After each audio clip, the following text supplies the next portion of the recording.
जय जगन्नाथ जय माँ रामचंडी मु विश्वशांति महायज्ञर जन सदस्य आमर रामचंडी सेवा परिषद भी सदस्य जड़े। कौन कह जो एत बड़ कलश यात्रा होर्ष देखा श्रद्धा संख्या कम अच्छी कलश यात्रा कोरोना कटोना केमी कौन पालन कर आम सरकार गाइडलाइन अनुसार माँ मान जो मैंने कलश धरी आसुँच समस्त को मास्क प्रदान करूँ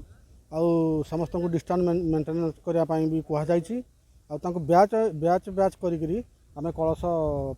छाड़ुचु प्रसाद भी से अनुसार ब्याच ब्याच करी खाई आराम से जाए। ये महाजन केते दिन धरी चलिबो केबे उद्यापन हो आज तो है कलश यात्रा ये 4 दिन धरी चलिबो आमर 14 तारिख संक्रांति दिन पूर्णाहुति यज्ञर से दिन पाखापाखि साढ़े आमर 3:30 ରୁ 4टा भितर पूर्णाहुति हम आ माँ मैंने कलश विसर्जन करेंगे। सरकार गाइडलाइन अनुसार आम व्यवस्था करी सब अच्छा स्वेच्छासेवी अनुष्ठान सब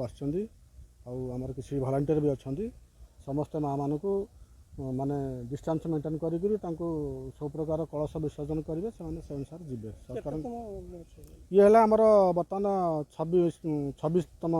विश्वशांति महायज्ञ। मु श्री दीपेश प्रकाश सामल नाधरा ग्राम ढेंकानाल जिला आमर माँ जो 26तम विश्वशांति महायज्ञ आज प्रारंभिक दिवस कलश यात्रा उत्सव आज खूब कम भक्त मान को लेकिन अनुष्ठित हो सरकार कोविड-19 सब नियमावली ये पालन कर माँ मैंने सब अल्प संख्यक आसते समस्त मुहर मास्क सामाजिक दूरता समस्त अवलंबन करते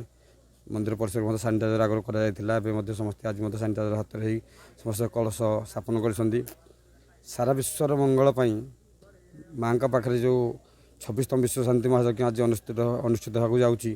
तार कलश यात्रा उत्सव आज पालन हो जाए। आसंता काली ठारू 2-3 दिन पर्यटन यज्ञ अनुष्ठान उत्सव यज्ञ अनुष्ठित हो 14 तारिख पूर्णाहुति हो सारा विश्व में कोविड महामारी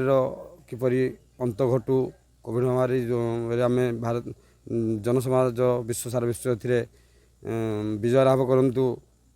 माँ के पाखे आम ये प्रार्थना करूँ सारा विश्वर मंगल हो सारा जन समुदाय समस्ते पूर्व स्थापन पृथ्वी फेरी आसू एवं मानसिकधारी आस्था माँ मान सर्वमंगल हो जगतर कल्याण हो पीठर मंगल हो आम ये माँ के पाखे प्रार्थना करूँ सारा विश्व शांति प्रतिष्ठित रहू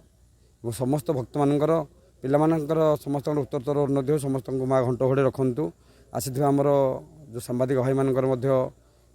सर्वमंगल आसी रामचंद्र करूँ ये माँ के पाखे प्रार्थना करूँ। जय माँ रामचंद्र।